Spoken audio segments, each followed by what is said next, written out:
La vida invisible de Adi LaRue. Parte 5. La sombra que sonrió y la chica que le devolvió la sonrisa. Capítulo 1. Billon-sur-Sarthe, Francia, 29 de julio de 1764. Adi se encamina hacia la iglesia.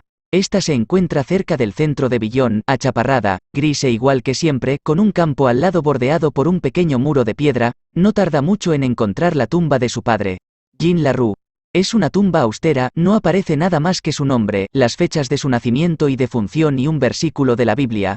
Todos los que invoquen el nombre del Señor, alcanzarán la salvación. No hay mención alguna al hombre que fue su padre, ni a su oficio, ni siquiera a su bondad. Su vida ha quedado reducida a un bloque de piedra y a una parcela de hierba. Mientras se dirigía hacia allí, Adi ha recogido un puñado de las flores salvajes que crecen al borde del camino, brotes amarillos y blancos que afloran entre la maleza. Se arrodilla para depositarlas en la tierra, pero se detiene cuando ve las fechas debajo del nombre de su padre, 1670 a 1714, el año que Adi se marchó. Rebusca en su memoria y trata de recordar cualquier signo de enfermedad. La tos que no acababa de curársele, la sombra de debilidad que mostraban sus extremidades. Los recuerdos de su segunda vida permanecen atrapados en ámbar, perfectamente preservados. Pero los de antes, cuando era Adeline LaRue, aquellos en los que amasaba pan sentada en un taburete junto a su madre, veía cómo su padre tallaba rostros en bloques de madera y seguía a Estelle por las aguas poco profundas del Sarthe, están desdibujándose. Los 23 años que vivió antes de adentrarse en el bosque, antes del trato, se han consumido casi por completo. Más adelante, Adi será capaz de rememorar casi 300 años con todo lujo de detalles y conservará en su cabeza cada momento de cada día que ha vivido. Pero el sonido de la risa de su padre ya está desvaneciéndose. No recuerda el color exacto de los ojos de su madre, y ha olvidado la forma que tenía la mandíbula de Estelle. Año tras año, permanecerá despierta y se contará historias de la niña que fue, con la esperanza de conservar cada fragmento fugaz, pero su acción tendrá el efecto contrario. Igual que ocurre con los talismanes, se aferrará a los recuerdos con demasiada frecuencia, y sucederá lo mismo que sucede con las monedas de los santos, cuyo uso desgasta los detalles hasta convertir las piezas en fina plata y tenues imágenes. En cuanto a la enfermedad de su padre, debió de suceder entre una estación y otra, y por primera vez, Adi agradece la naturaleza ocultadora de su maldición y haber llevado a cabo el trato, no por su propio bienestar, sino por el de su madre. Agradece que Marthe LaRue solo tuviera que lamentar una pérdida en vez de dos.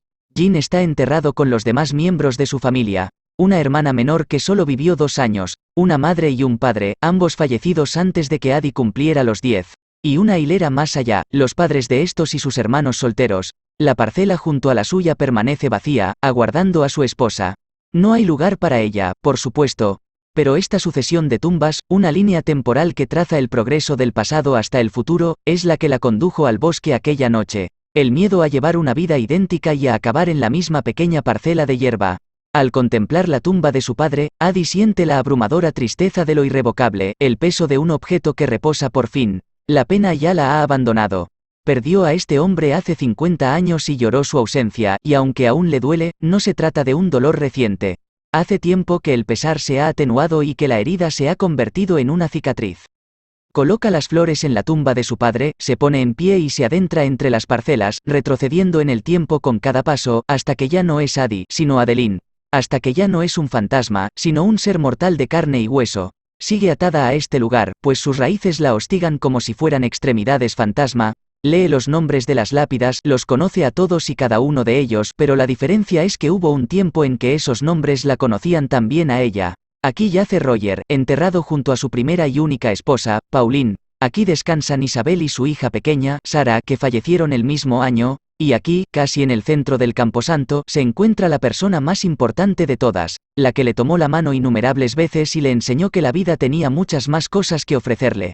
Estelle Magritte, reza su lápida. 1642 a 1719, las fechas están grabadas sobre una sencilla cruz, y a Adi casi le parece oír a la mujer siseando entre dientes. Estelle, enterrada bajo la sombra de un templo al que no rendía culto. Estelle, quien diría que las almas son solo semillas devueltas a la tierra y no deseaba más que un árbol que cubriera sus huesos, deberían haberla enterrado en la linde del bosque o en el huerto de su jardín. O al menos deberían haberla dejado descansar en uno de los rincones del cementerio, donde las ramas de un viejo tejo se extienden sobre el pequeño muro y proporcionan sombra a las tumbas. Adi se dirige al pequeño cobertizo que se halla en un extremo del cementerio, encuentra una pala entre las herramientas y se encamina hacia el bosque. Están en pleno verano, pero el aire es fresco bajo el resguardo de los árboles. A pesar de ser mediodía, el olor de la noche permanece en las hojas.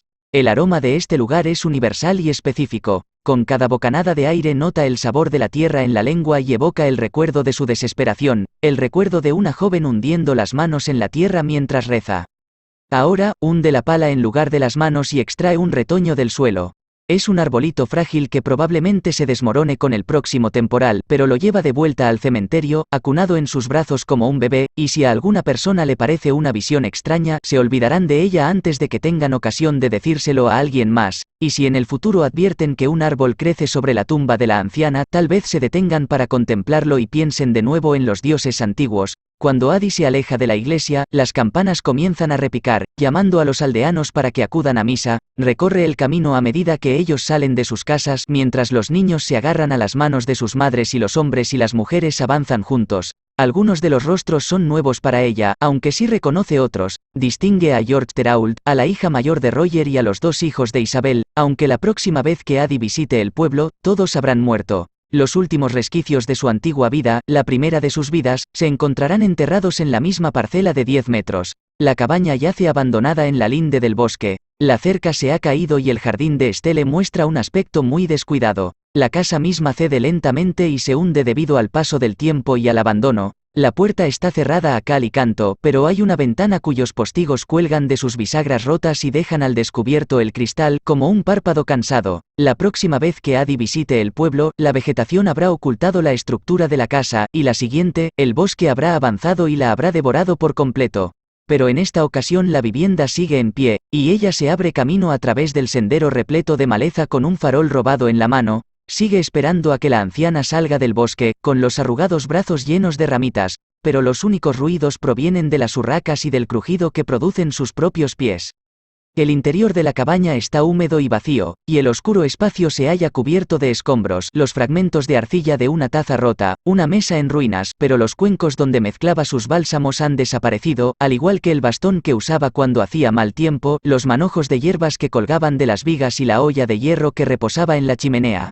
Adi está convencida de que las posesiones de Estelle están repartidas por el pueblo, al igual que lo estuvo su vida, que fue considerada un bien público simplemente porque no se casó. Al no tener hijos, Estelle se hizo cargo de Billon. Se dirige al jardín y recolecta lo que puede del huerto abandonado, mete el desastrado botín de zanahorias y judías espárrago en la casa y las coloca sobre la mesa. Abre los postigos de la ventana y se encuentra cara a cara con el bosque. Los árboles forman una hilera sombría mientras sus enmarañadas ramas arañan el cielo. Sus raíces avanzan a pasos agigantados, adentrándose en el jardín y el césped. Es un progreso lento y paciente. El sol está poniéndose, y aunque es verano, la humedad se ha filtrado por los huecos del techo de paja, entre las piedras y por debajo de la puerta, y un aire frío flota sobre los huesos de la pequeña cabaña. Adi lleva el farol hasta la chimenea. Ha llovido mucho este mes y la madera está húmeda, pero ella se arma de paciencia y persevera hasta que la llama del farol prende por fin la leña. Han pasado 50 años y aún no ha descubierto del todo el modo en que funciona su maldición. No puede crear ningún objeto, pero sí darles uso. No puede romper nada, pero sí robar. No puede encender un fuego, pero sí mantenerlo encendido. No sabe si es fruto de la misericordia o si simplemente hay alguna grieta en el entramado de su maldición, una de las pocas fisuras que ha hallado en los muros de esta nueva vida. Puede que a Luke se le hayan pasado por alto. O puede que las haya colocado ahí a propósito, para atraparla, para darle esperanza. Adi saca una ramita humeante de la chimenea y la lleva de forma despreocupada hasta la desgastada alfombra. Está lo bastante seca como para prenderse y arder, pero no lo hace. Alejada de la seguridad del hogar, se debilita y se enfría con demasiada rapidez. Se sienta en el suelo y tararea suavemente mientras arroja un palo tras otro al fuego hasta que el calor se extiende por la estancia como el viento esparce el polvo. Nota su presencia como si fuera una corriente de aire. Él no llama a la puerta. Nunca lo hace. Tan pronto está sola como ya no lo está. Adeline. Detesta el sentimiento que la embarga cuando Luke pronuncia su nombre, detesta el modo en que su cuerpo claudica ante la palabra, como si ésta fuera un toldo bajo el que resguardarse en un día de tormenta. Luke. Adi se da la vuelta, esperando encontrarlo con el mismo aspecto que lucía en París, ataviado con las elegantes ropas de los salones, pero en cambio se presenta ante ella exactamente igual que la noche en que se conocieron, desaliñado y envuelto en sombras, vestido con una sencilla túnica negra con el cuello entreabierto. La luz de las llamas danza en su rostro y ensombrece los contornos de su mandíbula, mejillas y frente como el carbón. La oscuridad desliza la mirada sobre el escaso botín que descansa sobre el alféizar antes de volver a posar la mirada en ella. Has vuelto al punto de partida. Addie se pone en pie para que él no pueda mirarla desde arriba. 50 años ya, comenta Luke. Qué rápido han pasado. No han pasado rápido en absoluto, no para ella, y él lo sabe. Anda buscando un tramo de piel desnuda, un lugar blando donde hundir el cuchillo, pero Addie no piensa ser una presa fácil. Y que lo digas, lo imita ella con frialdad. Una vida nunca sería suficiente. Luke esboza el amago de una sonrisa. Menuda imagen, verte avivar el fuego. Casi podrías pasar por Estelle. Es la primera vez que Addie escucha ese nombre brotar de sus labios y hay algo casi melancólico en el modo en que lo dice. Luke cruza la estancia hasta la ventana y contempla la hilera de árboles. Cuántas noches se paró aquí y susurró a los bosques. La mira por encima del hombro y una sonrisa tímida se asoma en sus labios. Por mucho que hablara sobre lo libre que se sentía, pasó sus últimos días sola. Addie sacude la cabeza. No. Deberías haber estado aquí con ella, le dice Luke. Deberías haber aliviado su dolor cuando enfermó. Deberías haber sido la que tendiera su cuerpo en la tierra. Se lo debías. Addie retrocede como si él la hubiera golpeado. Fuiste una egoísta, Adeline. Y por tu culpa, murió sola. Todos morimos solos. Eso es lo que Estelle diría, o al menos, eso cree. Eso espera. En otra época, habría estado convencida, pero su confianza se ha desvanecido junto con el recuerdo de la voz de la mujer. Al otro lado de la habitación, la oscuridad se mueve. Si hace un momento se encontraba junto a la ventana, al instante siguiente está detrás de ella y su voz se enreda en su pelo. Anhelaba morir, le dice Luke. Ansiaba encontrarse en ese lugar a la sombra. Se colocó frente a esa ventana y rogó y rogó. Yo podría habérselo concedido. El recuerdo de unos dedos viejos aferrándole la muñeca la envuelve. Nunca reces a los dioses que responden tras caer la noche. Addie se vuelve hacia él. Ella nunca te habría rezado. Una sonrisa aparece en el rostro de él. No. Le dirige una mueca despectiva. Pero piensa en lo triste que se pondría al saber que tú sí. Addie pierde la compostura. Su mano sale volando antes de que pueda contenerse, e incluso entonces, casi espera toparse con nada más que aire y humo. Pero toma a Luke por sorpresa y su palma choca con su piel, o algo parecido. Su cabeza se mueve ligeramente con la fuerza del golpe. La sangre no aflora a sus labios y el rubor no tiñe sus mejillas, pero al menos le ha quitado la sonrisa de la cara. O eso cree ella, hasta que él se echa a reír. El sonido es espeluznante e irreal, y cuando la oscuridad vuelve el rostro hacia ella, Addie se queda inmóvil. Sus rasgos han perdido toda humanidad. Sus huesos son demasiado afilados, sus sombras demasiado profundas, y sus ojos demasiado brillantes. Has olvidado quién eres, dice él, y su voz se disuelve hasta desvanecerse en humo de leña. Has olvidado quién soy yo. El dolor trepa por los pies de Addie de forma repentina y aguda. Ella baja la mirada, en busca de la herida, pero el dolor la irradia desde dentro. Es un tormento profundo e interno, la presión de cada paso que ha dado. Tal vez he sido demasiado misericordioso. El dolor le recorre las extremidades, emponzoñándole la rodilla y la cadera, la muñeca y el hombro. Se le doblan las piernas, y es lo único que puede hacer para no ponerse a gritar. La oscuridad baja la mirada con una sonrisa. Te lo he puesto demasiado fácil. Addie observa horrorizada cómo sus manos comienzan a arrugarse y unas finas venas azules sobresalen bajo la avejentada piel. Solo pediste más vida. Te concedí salud, y también juventud. El cabello se le suelta del moño y cuelga, fino, ante sus ojos. Los mechones se han tornado secos, quebradizos y grises. Te has vuelto arrogante. Su vista se debilita, y su visión se vuelve borrosa hasta que la habitación no es más que un conjunto de manchas y formas vagas. Tal vez necesites sufrir. Addie cierra los ojos y el pulso se le acelera debido al pánico. No, le dice Addie, y es lo más cerca que ha estado de suplicar. Percibe cómo él se acerca. Percibe su sombra cerniéndose sobre ella. Calmaré estos dolores. Te dejaré descansar. Incluso levantaré un árbol sobre tus huesos. Lo único que tienes que hacer, la voz atraviesa la oscuridad, es rendirte. La palabra desgarra el velo que la cubre. Y a pesar del dolor y el terror que siente en este momento, Addie sabe que no cederá. Ha sobrevivido a cosas peores. Sobrevivirá a cosas peores. Esto no es más que un dios con un arrebato de mal genio. Cuando encuentra el aliento para hablar, las palabras brotan de ella en un murmullo irregular. Vete al infierno. Se prepara para su contraataque, se pregunta si la oscuridad pudrirá hasta el último centímetro de su cuerpo, si lo doblegará hasta dejar tan solo un cadáver y la abandonará allí como una cáscara rota en el suelo de la cabaña de una anciana. Pero él se limita a reír con carcajadas graves y estruendosas, y la noche se extiende hasta tornarse silenciosa. Addie tiene miedo de abrir los ojos, pero cuando lo hace, está sola. El dolor de sus huesos ha desaparecido. Su pelo suelto ha recuperado su tono castaño. Sus manos, marchitas hace un momento, vuelven a ser jóvenes, suaves y fuertes. Se levanta, temblando, y se vuelve hacia la chimenea. Pero el fuego, que había avivado ella de forma tan cuidadosa, se ha apagado. Esa noche, Adi se acurruca en el enmohecido camastro, bajo una andrajosa manta que nadie ha reclamado para sí, y piensa en Estelle. Cierra los ojos y toma aire hasta que casi es capaz de oler las hierbas que se adherían al cabello de la anciana, el jardín y la savia de su piel. Se aferra al recuerdo de la sonrisa torcida de Estelle, a su risa de cuervo, a la voz que usaba cuando hablaba con los dioses y a la que empleaba con Adi, en la época en la que era joven, cuando Estelle le enseñó a no tener miedo a las tormentas, ni a las sombras, ni a los sonidos de la noche. Capítulo 2, Nueva York 19 de marzo de 2014. Adi se apoya contra la ventana y contempla cómo el sol sale sobre Brooklyn. Envuelve una taza de té con los dedos, disfrutando del calor que se extiende por sus palmas. El frío del ambiente empaña el cristal, pues los últimos resquicios del invierno se aferran a los márgenes del día. Lleva puesta una de las sudaderas de algodón de Henry, adornada con el logo de Columbia.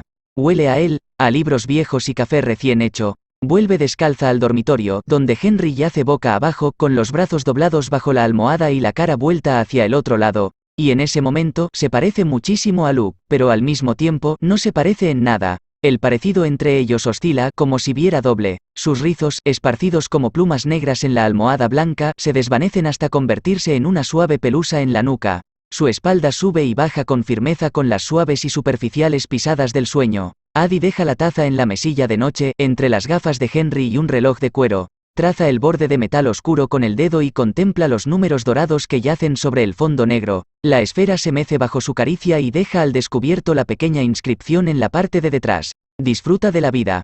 Un pequeño escalofrío la recorre, y cuando Adi se dispone a tomar el reloj, Henry emite un gemido desde su almohada a modo de protesta porque ya es de día. Adi desvía la atención del reloj y vuelve a meterse en la cama con él. Hola. Henry busca a tientas sus gafas, se las pone, la mira y sonríe, y Adi nunca se cansará de esta sensación. Del reconocimiento que asoma a sus ojos, del presente doblándose sobre el pasado en lugar de borrarlo y reemplazarlo. Henry la coloca de espaldas a él. Hola, le susurra en el pelo. ¿Qué hora es? Casi las 8. El chico lanza un quejido y se agarra a ella con fuerza. Su piel desprende calidez, y Adi desea que pudieran permanecer en la cama todo el día. Pero él ya se ha espabilado y esa energía inquieta serpentea a su alrededor como una cuerda. Adi es capaz de notarla en la tensión de sus brazos y en el sutil desplazamiento del peso de su cuerpo. Debería marcharme, le dice ella, porque asume que eso es lo que una debe decir cuando está en la cama de otra persona, cuando esa persona recuerda cómo llegaste hasta allí. No le dice, debería marcharme a casa, pero Henry adivina la palabra omitida. ¿Dónde vives? Le pregunta él. En ninguna parte, piensa ella. En todas partes. Me las arreglo. Nueva York está llena de camas, pero no tienes casa propia. Adi se mira la sudadera que ha tomado prestada. La totalidad de sus posesiones actuales se encuentra tirada en la silla más cercana. No. Entonces, puedes quedarte aquí. 3 citas y ya estás pidiéndome que venga a vivir contigo. Henry se echa a reír, porque resulta de lo más absurdo, desde luego. Pero no es ni mucho menos lo más extraño que ha sucedido en sus vidas. ¿Y si te pido que te quedes aquí, por ahora? Adi no sabe qué decir, y antes de que se le ocurra algo, Henry se levanta de la cama y abre el cajón de debajo de la cómoda. Empuja el contenido hacia un lado, haciéndole hueco. Puedes dejar tus cosas aquí. Él la contempla de repente con incertidumbre. ¿Tienes cosas? Con el tiempo, ella le contará los detalles de su maldición, la forma en que ésta se retuerce y se enrosca a su alrededor. Pero él todavía desconoce los pormenores, no le hace falta saberlos. Para él, su historia acaba de comenzar. No tiene sentido acaparar más cosas de las que puedes sujetar con las manos cuando no dispones de ningún lugar donde guardarlas. Bueno, en caso de que te apetezca empezar a hacerlo, puedes guardarlas aquí. Y con eso se dirige adormilado hacia la ducha. Adi contempla el hueco que le ha dejado en el cajón y se pregunta qué pasaría si tuviera cosas que guardar ahí dentro. ¿Desaparecerían de inmediato? ¿O se extraviarían lentamente, como quien no quiere la cosa, igual que ocurre con los calcetines, que acaban devorados por la secadora? Nunca ha sido capaz de aferrarse a nada durante demasiado tiempo, solo a la chaqueta de cuero y al anillo de madera, y siempre ha sabido que es porque Luke quería que se quedara con ambos, los ha vinculado a ella bajo la apariencia de regalos. Se da la vuelta y examina la ropa tirada sobre la silla. Está manchada de pintura de su visita a la High Line, hay un manchón verde en su camisa y otro púrpura en la rodilla de sus vaqueros. Sus botas están salpicadas también de amarillo y azul. Sabe que la pintura acabará desapareciendo, puede que gracias al agua de un charco, o tal vez simplemente se desvanezca con el tiempo, pero así es como se supone que funcionan los recuerdos. Primero son nítidos y luego, poco a poco, se disipan. Se viste con el atuendo del día anterior, y a continuación agarra la chaqueta de cuero, pero en lugar de ponérsela, la dobla cuidadosamente y la guarda en el cajón.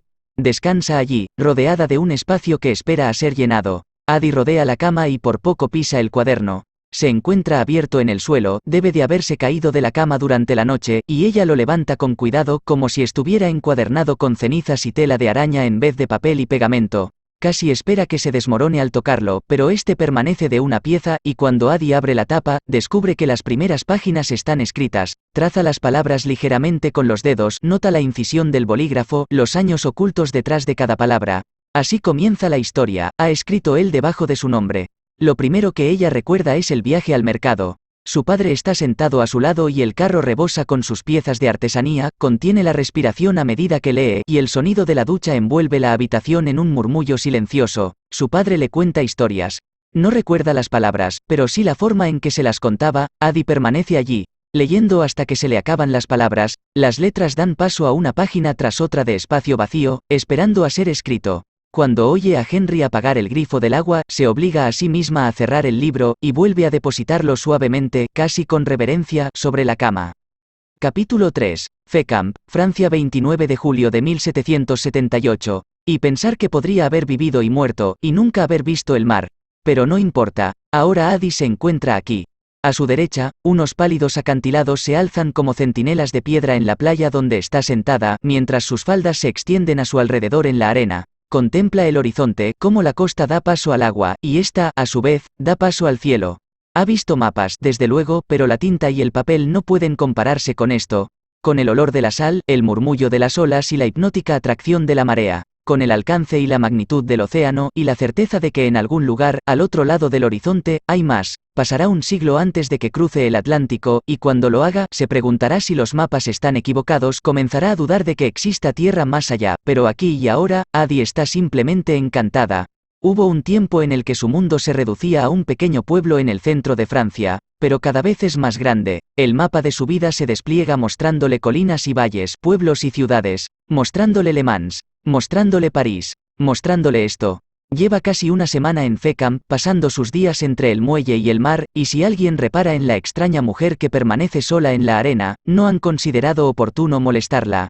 Addie observa los barcos que vienen y van, y se pregunta a dónde se dirigen. Se pregunta también qué pasaría si subiera a bordo de uno, a dónde la llevarían. En París, la escasez de alimentos se agrava cada vez más, las sanciones son cada vez mayores y la situación empeora constantemente. Las tensiones de la ciudad se han propagado a otros puntos y el ambiente de incertidumbre ha llegado hasta aquí, hasta la costa. Razón de más para zarpar lejos, se dice Addie a sí misma. Y aún así, siempre hay algo que la retiene. En esta ocasión, es la tormenta que se avecina. Se cierne sobre el mar, dejando el cielo cubierto de magulladuras. El sol se filtra en algunos puntos y unos rayos de luz anaranjada se precipitan hacia el agua de color gris pizarra. Addie vuelve a tomar el libro, que yace a su lado en la arena, y comienza de nuevo a leer. Los festejos han concluido. Los actores, como ya te dije, eran espíritus y se han disuelto en el aire sin dejar rastro. Se trata de La Tempestad, de Shakespeare. De vez en cuando todavía le cuesta leer la cadencia del dramaturgo, pues el estilo le resulta extraño y la rima y la métrica inglesas siguen pareciéndole desconocidas. Pero está aprendiendo y de tanto en tanto las palabras fluyen con facilidad. ¿Y cuál tela sin trama de esta fantasía? Las altas torres, los opulentos palacios, los templos solemnes, el inmenso mundo. Sus ojos comienzan a agotarse debido a la escasa luz. Sí, y todo cuanto en él descansa, se disipará igual que se ha esfumado este etéreo entretenimiento, no quedará el más leve vestigio. Estamos hechos de la misma sustancia que los sueños. Una voz familiar suena tras ella, y nuestra breve vida culmina en un reposo sin fin. Oye un sonido suave, parecido a una risa jadeante. Bueno, no todas las vidas. Luke se eleva sobre ella como una sombra. No lo ha perdonado por la violencia de aquella noche en Billon. Se prepara para volver a sufrirla incluso ahora, a pesar de que se han visto varias veces en los años transcurridos desde entonces, tras forjar una especie de tregua cautelosa. Pero Addie sabe mejor que nadie que no debe confiar en él. Luke se sienta a su lado en la arena y apoya un brazo de forma perezosa sobre la rodilla. Es la viva imagen de la elegancia lánguida, incluso en este lugar. Estuve presente cuando escribió ese verso, ¿sabes? ¿Shakespeare? Addie es incapaz de ocultar su sorpresa. ¿A quién crees que llamó en mitad de la noche, cuando las palabras se negaron a acudir a él? Estás mintiendo. Estoy jactándome, responde él. No es lo mismo. Nuestro querido William solicitó la ayuda de un mecenas y yo accedí raudo. La tormenta se aproxima y una cortina de lluvia se desliza hacia la costa. ¿Es esa la imagen que tienes de ti mismo? Le pregunta a Addie, sacudiendo la arena del libro. ¿La de un generoso mecenas? No me fastidies solo porque escogiste mal. ¿Eso crees? Replica ella. Al fin y al cabo, soy libre. Y te han olvidado. Pero ella está lista para responder a su provocación. Igual que sucede con la mayoría de cosas. Addie contempla el océano. Adeline, la regaña él, eres de lo más terca. Y aún así, no han pasado ni 100 años. Me pregunto cómo te sentirás dentro de otros 100. No lo sé, dice ella suavemente. Supongo que tendrás que preguntármelo entonces. La tormenta llega a la costa. Las primeras gotas comienzan a caer y Addie se presiona el libro contra el pecho, protegiendo las páginas para que no se mojen. Luke se incorpora. Pasea conmigo, le dice, extendiendo la mano. Más que una invitación es una orden, pero la lluvia pasa rápidamente de ser una promesa a un chaparrón constante, y Addie no tiene más que el vestido que lleva puesto. Se levanta sin su ayuda y se sacude la arena de las faldas. Por aquí. La conduce a través de la ciudad hacia la silueta de un edificio cuyo campanario abovedado perfora las nubes bajas. Se trata, de entre todas las cosas, de una iglesia. Debes estar de broma. No soy yo quien se está mojando, responde Luke. Y es cierto. Para cuando se ponen a cubierto bajo la marquesina de piedra, Addie está empapada, pero Luke permanece seco. La lluvia ni siquiera lo ha rozado. Él sonríe, alargando el brazo hacia la puerta.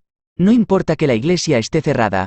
Aunque estuviera cubierta de cadenas, la puerta se abriría para él. Addie ha aprendido que dichos límites no significan nada para la oscuridad. En el interior, el ambiente está cargado y los muros de piedra conservan el calor del verano. Está demasiado oscuro para ver algo más que los contornos de los bancos y la figura encaramada en la cruz. Luke extiende los brazos. He aquí la casa de Dios. Su voz, suave y siniestra, resuena a través de la estancia. Addie siempre se ha preguntado si Luke podría pisar suelo sagrado, pero el sonido de sus zapatos sobre el pavimento de la iglesia responde a su pregunta. Avanza por el pasillo, pero no puede sacudirse de encima la sensación de extrañeza que le provoca este lugar. Sin las campanas, el órgano y los cuerpos hacinándose para las misas, la iglesia parece abandonada. Se asemeja más a una tumba que a un templo de culto. ¿Quieres confesar tus pecados? Luke se ha movido con la misma facilidad con la que las sombras se mueven en la oscuridad.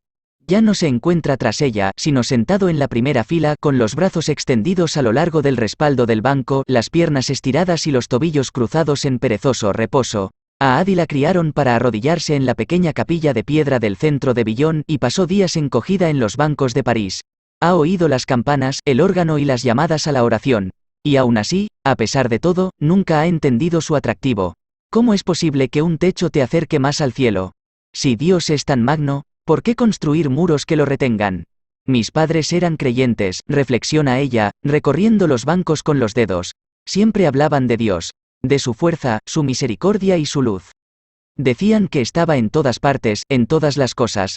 Addie se detiene frente al altar, se lo creían todo con tanta facilidad, ¿y tú?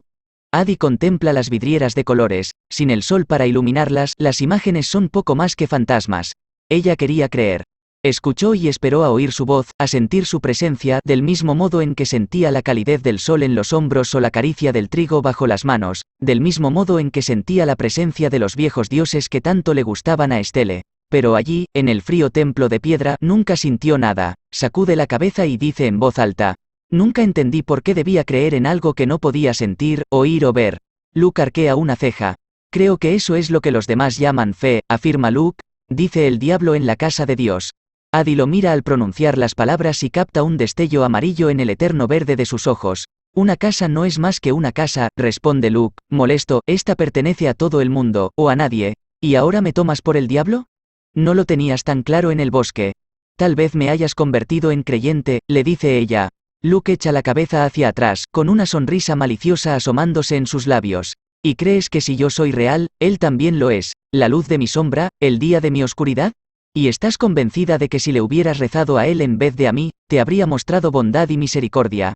Addie se lo ha preguntado cientos de veces, aunque por supuesto, no lo dice en voz alta. Las manos de Luke se deslizan por el respaldo del banco al tiempo que él se inclina hacia adelante.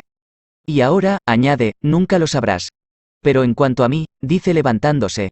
En fin, diablo, no es más que una palabra nueva para referirse a una idea muy antigua. Y bueno, en lo que a Dios respecta, si lo único que hace falta es un don para el dramatismo y un par de aderezos dorados, chasquea los dedos y de pronto los botones de su abrigo, las hebillas de sus zapatos y el bordado de su chaleco ya no son negros, sino dorados. Estrellas bruñidas con una noche sin luna de fondo. Él sonríe y luego se sacude la filigrana como si fuera polvo. Adi la ve caer y al levantar de nuevo la mirada encuentra a Luke frente a ella, a centímetros de su rostro. Pero existe una diferencia entre ambos, Adeline, susurra él, rozándole la barbilla con los dedos. Yo siempre respondo. Adi se estremece, muy a su pesar. Por el roce demasiado familiar contra su piel, por el espeluznante verde de su mirada, por la sonrisa lobuna y salvaje. Además, prosigue, apartando los dedos de su rostro, todos los dioses tienen un precio. No soy el único que comercia con almas, ni mucho menos. Luke extiende la mano a un lado y la luz florece justo por encima de su palma. Él deja que las almas se marchiten en sus estantes. Yo las riego. La luz se deforma y se enrosca. Él hace promesas. Yo pago por adelantado. La luz destella una vez, repentina y brillante, y luego se acerca a ella, adquiriendo una forma sólida. Adi siempre se ha preguntado qué aspecto tienen las almas. Alma es una palabra grandilocuente. Al igual que Dios, espacio y tiempo, y cuando ha tratado de imaginársela, Adi ha evocado imágenes de relámpagos, de rayos de sol que atraviesan el polvo, o de tormentas con forma humana, de un blanco inmenso y sin bordes. La realidad es mucho más insignificante. La luz que Luke tiene en la mano es una canica cristalina y brillante, y posee un tenue fulgor interno. Eso es todo. Y sin embargo, Adi es incapaz de apartar la mirada del frágil orbe. Se halla a sí misma intentando alcanzarla, pero él la aparta de su alcance. No te dejes engañar por su apariencia. Hace girar la brillante esfera entre sus dedos. Cuando me miras ves a un hombre, aunque sabes que no soy nada parecido a eso. Esta forma es tan solo una fachada, y está diseñada para quien la observa. La luz se retuerce y cambia, y el orbe se aplana hasta tomar la forma de un disco, y luego de un anillo. Su anillo, la madera de fresno resplandece, y su corazón anhela contemplarlo, sujetarlo, notar la desgastada superficie contra su piel. Pero en cambio Adi cierra los puños para evitar alargar la mano de nuevo. ¿Qué aspecto tiene en realidad? Puedo mostrártela, ronronea él, dejando que la luz se pose en su palma. No tienes más que decirlo y dejaré tu alma al descubierto. Ríndete y te prometo que lo último que verás será la verdad. Otra vez la misma cantinela. Sus palabras son unas veces amargas y otras dulces, pero todas están diseñadas para ocultar el veneno. Adi contempla el anillo, se deja llevar una última vez, y luego se obliga a apartar la mirada de la luz y a dirigirla a la oscuridad. ¿Sabes qué? Le dice. Me parece que prefiero vivir sin saberlo. Luke contrae la boca, y Adi no sabe si es debido a la ira o a la diversión. Como prefieras, querida, responde él, derramando la luz entre sus dedos. Capítulo 4. Nueva York 23 de marzo de 2014. Adi se acurruca en una butaca de cuero en un rincón de la última palabra, en algún lugar detrás de su cabeza, oye cómo el gato emite su suave ronroneo desde los estantes, mientras ella observa a los clientes inclinarse hacia Henry igual que las flores se inclinan hacia el sol. En cuanto descubres algo, comienzas a verlo en todas partes. Alguien pronuncia las palabras, elefante púrpura, y de repente los ves en los escaparates y las camisetas de la gente, en peluches y vallas publicitarias, y te preguntas cómo no te habías dado cuenta hasta ahora. Lo mismo ocurre con Henry y su trato. Un hombre encuentra gracioso todo lo que dice. Una mujer esboza una sonrisa radiante de alegría. Una adolescente aprovecha la mínima oportunidad para tocarle el hombro o el brazo, mientras se ruboriza debido a su evidente atracción por él. A pesar de todo, Adi no está celosa. Ha vivido mucho tiempo y perdido demasiado. Ya fuera a causa de un robo o de un préstamo, sus escasas posesiones siempre han acabado en manos de alguien más, y nunca ha podido conservarlas. Ha aprendido a compartir, y sin embargo, cada vez que Henry lanza una mirada en su dirección, ella nota como un agradable calor la recorre, que resulta tan bienvenido como la repentina aparición de la luz del sol entre las nubes. Adi sube las piernas a la butaca, con un libro de poemas abierto en su regazo. Ha intercambiado la ropa manchada de pintura por un nuevo par de vaqueros negros y un jersey extra grande que agarró de una tienda de segunda mano mientras Henry estaba trabajando. Sin embargo, Adi ha decidido quedarse con las botas, pues las pequeñas salpicaduras amarillas y azules son un recordatorio de la noche anterior, lo más cercano que tiene a una foto, a un recuerdo material. ¿Estás lista? Ella levanta la mirada, advierte que el cartel de la tienda ha pasado de abierto a cerrado, y ve a Henry de pie junto a la puerta con la chaqueta colgada del brazo. Él extiende la mano y la ayuda a levantarse de la butaca de cuero que, según le explica el chico, tiende a engullir a la gente. Abandonan la tienda y suben los 4 escalones que los separan de la calle. ¿A dónde vamos?, le pregunta a Addie. Todavía es temprano y Henry vibra con una energía inquieta. Esta parece empeorar al atardecer, ya que la puesta de sol constituye una señal indiscutible de que otro día ha llegado a su fin, del transcurso del tiempo a medida que mengua la luz. ¿Has estado en la fábrica de helados? Parece un plan divertido. El entusiasmo abandona el rostro de Henry. ¿Ya has estado? No me importa volver a ir. Pero Henry niega con la cabeza y dice: quiero enseñarte algo nuevo. ¿Hay algún lugar donde no hayas estado?, le pregunta, y después de un buen rato, Addie se encoge de hombros. Estoy convencida de que sí, responde. Pero aún no lo he encontrado. Quería que sus palabras sonaran como una ocurrencia divertida, trivial, pero Henry frunce el ceño y mira a su alrededor. Bueno, le dice él tomándole la mano. Ven conmigo. 1 hora más tarde, se encuentran en Grand Central. Siento decírtelo, dice ella mirando la bulliciosa estación, pero ya he estado aquí antes. Al igual que la mayoría de la gente. Pero Henry le lanza una sonrisa llena de picardía. Ven por aquí. Lo sigue por la escalera mecánica hasta el nivel inferior de la estación. Tomados de la mano, se abren paso a través del constante torrente de viajeros nocturnos en dirección a los bulliciosos puestos de comida, pero Henry se detiene de golpe bajo una confluencia de arcos alicatados mientras los pasillos se ramifican en todas direcciones. La guía hasta una de las esquinas formadas por columnas donde los arcos se separan, curvándose por encima hasta el otro extremo, y la voltea hacia una pared de azulejos. Espera aquí, le dice él, y se aleja. ¿A dónde vas?, pregunta Addie dándose la vuelta para seguirlo. Pero Henry vuelve a acercarse a ella, y la coloca mirando al arco. Quédate aquí, así, le dice. Y escucha. Addie vuelve la oreja a la pared alicatada, pero no es capaz de oír nada debido al ruido de las pisadas y al bullicio de los viajeros que se congregan en la estación al anochecer. Lo mira por encima del hombro. Henry, no, pero Henry ya no está allí, sino que se dirige apresuradamente hacia el lado opuesto del arco, a unos 10 metros de distancia. Vuelve la mirada hacia ella, y luego se da la vuelta y entierra el rostro en la esquina, igual que un niño que juega al escondite y cuenta hasta 10. Addie se siente ridícula, pero se inclina hacia la pared de azulejos, aguarda y escucha, y a continuación, de forma increíble, oye su voz. Addie. Ella se sobresalta. Oye su nombre en voz baja pero de manera nítida, como si Henry estuviera justo a su lado. ¿Cómo lo haces?, le pregunta al arco, y es capaz de oír la sonrisa en la voz de Henry cuando le responde. El sonido sigue la curva del arco. Es un fenómeno que ocurre cuando los espacios se curvan de cierta manera. Se llama Galería de los Susurros. Addie se queda pasmada. 300 años y aún hay cosas nuevas que aprender. Di algo, le pide la voz que resuena contra el azulejo. ¿El qué?, le susurra ella a la pared. Bueno, le dice Henry con suavidad en el oído. ¿Por qué no me cuentas una historia? Capítulo 5. París, Francia, 29 de julio de 1789. París está en llamas. En la calle, el aire huele a pólvora y a humo, y aunque la ciudad nunca se ha caracterizado por su tranquilidad, durante los últimos 15 días el ruido ha sido constante. Se oyen los disparos de los mosquetes y los cañones, las órdenes a voz en cuello de los soldados y las réplicas trasladadas de boca en boca.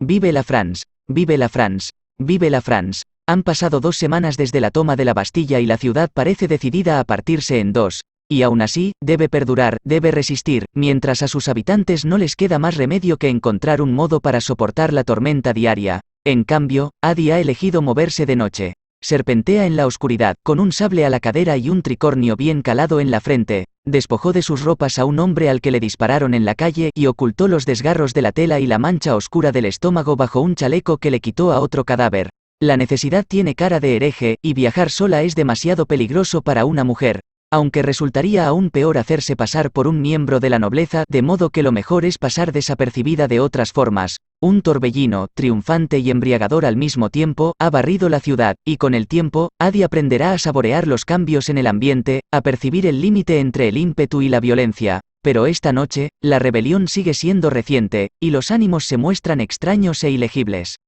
En cuanto a la ciudad, las avenidas de París se han convertido en un laberinto, y el repentino levantamiento de barreras y barricadas transforman cualquier camino en una sucesión de callejones sin salida. No le sorprende, pues, encontrarse una pila de cajas y escombros ardiendo al torcer una esquina. Addie maldice en voz baja, pero cuando se dispone a darse la vuelta, unas botas resuenan tras ella y el disparo de un arma alcanza la barricada sobre su cabeza. Al volverse se topa con media docena de hombres que le cortan el paso, vestidos con el sucio atuendo de la rebelión.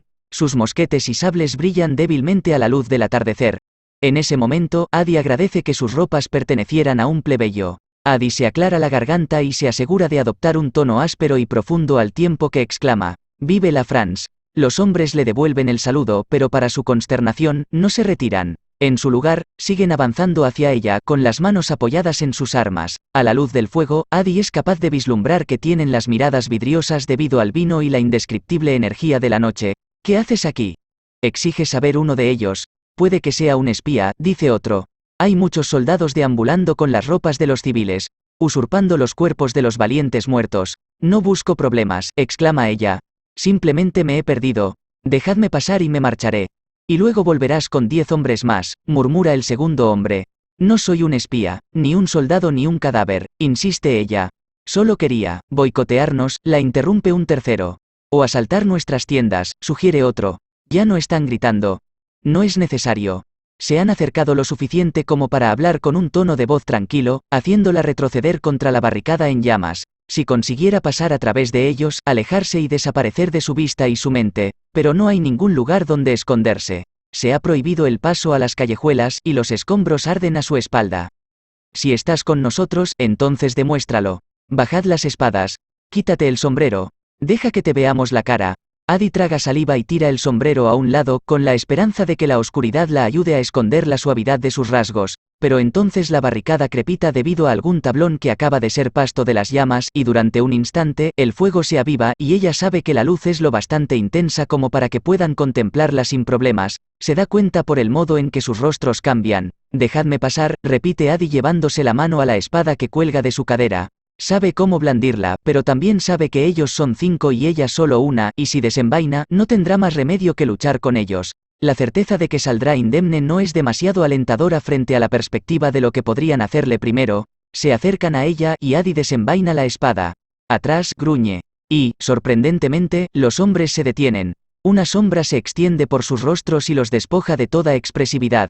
Sueltan las armas, sus cabezas se mecen sobre sus hombros, y el silencio se apodera de la noche, salvo por el crujido de las cajas en llamas y el sonido de una voz despreocupada a su espalda. Los humanos no están hechos para vivir tiempos de paz. Se da la vuelta, con la espada aún levantada, y se topa con Luke, cuyos contornos negros contrastan con el fuego.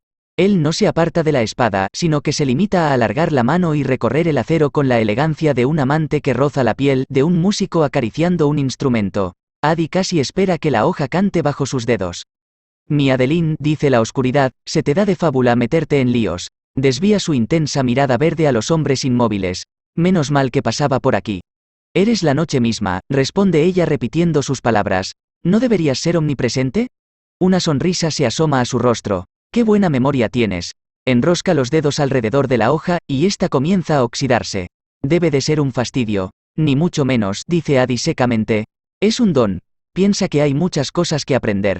Y yo tengo todo el tiempo del mundo para». El sonido de una ráfaga de disparos a lo lejos la interrumpe, y luego se oye la réplica de un cañón, pesado como un trueno. Luke frunce el ceño con desagrado, y a Adi la divierte verlo inquieto. El cañón vuelve a dispararse, y él la toma por la muñeca. «Ven», le dice. «No soy capaz de oír mis propios pensamientos». Se vuelve rápidamente y tira de ella. Pero en lugar de dar un paso adelante, da un paso hacia un lado, dirigiéndose a las profundas sombras de la pared más cercana. Adi retrocede, pensando que va a chocar con la piedra, pero la pared se divide y el mundo les abre camino, y antes de que ella pueda tomar aliento y apartarse, París desaparece, al igual que Luke. Mientras Adi se sumerge en la más absoluta oscuridad. No es un lugar tan apacible como la muerte, ni tan vacío ni silencioso. Este vacío negro y ciego rezuma violencia. Son las alas de los pájaros que le golpean la piel. Es la ráfaga del viento que le revuelve el pelo. Son un millar de voces susurrantes. Es el miedo y la caída, y un sentimiento feroz y salvaje, y para cuando a Adi se le ocurre ponerse a gritar, la oscuridad se ha disipado de nuevo. La noche vuelve a extenderse ante ella, y Luke está, una vez más, a su lado. Adi se balancea y se apoya en la puerta, sintiéndose mareada, vacía y confundida. «¿Qué ha sido eso?», pregunta ella, pero Luke no responde. Ahora se encuentra a unos metros de distancia, con las manos extendidas sobre la barandilla de un puente mientras contempla el río. Aunque no se trata del Sena, no hay ni rastro de las barricadas en llamas, ni se oyen los cañonazos. No hay hombres aguardando con armas a los costados. Solo un río desconocido que fluye bajo un puente desconocido, y edificios desconocidos que se alzan a lo largo de orillas desconocidas con tejados recubiertos de tejas rojas. Mucho mejor, dice él, ajustándose los puños. De alguna manera, mientras se encontraban en el vacío, ha tenido oportunidad de cambiarse de ropa. El cuello de su indumentaria es más alto y la seda posee un corte más suelto, mientras Adi lleva la misma túnica mal ajustada que rescató de una calle de París. Una pareja pasa tomada del brazo, y ella capta tan solo los tonos altos y graves de una lengua extranjera.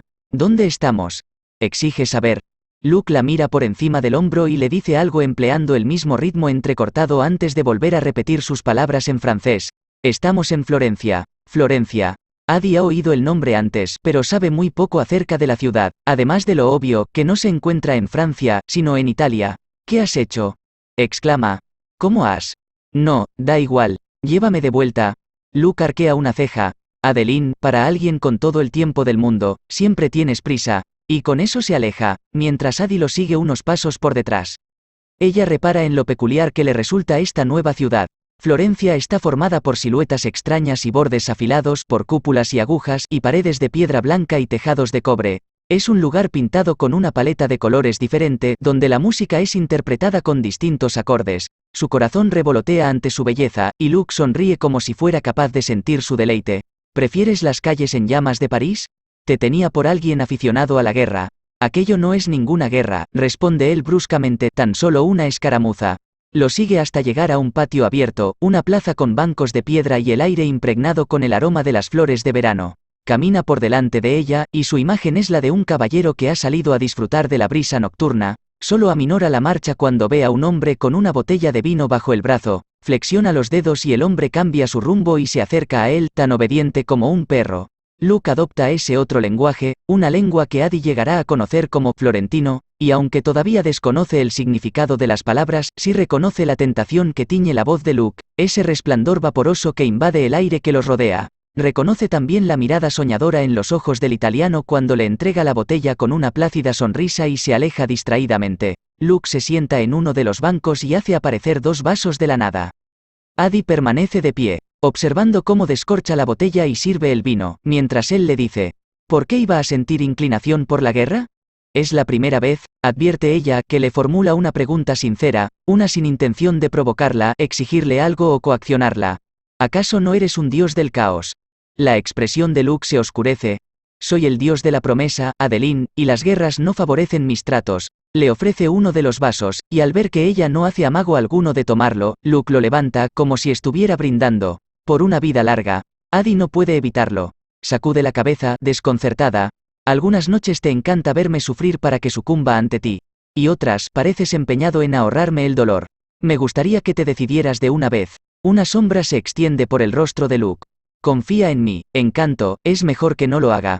Un pequeño escalofrío la recorre al tiempo que él se lleva la copa a los labios. No confundas lo ocurrido esta noche, ni ninguno de mis gestos, con amabilidad, Adeline. Sus ojos destellan con picardía. Tan solo quiero ser el que te doblegue. Ella contempla la plaza arbolada a su alrededor, iluminada por los faroles mientras la luz de la luna resplandece en los tejados revestidos de rojo. Bueno, tendrás que esforzarte un poco, pero se interrumpe al volver la atención al banco de piedra. Mierda, murmura, observando la plaza vacía. Porque Luke, naturalmente, se ha marchado.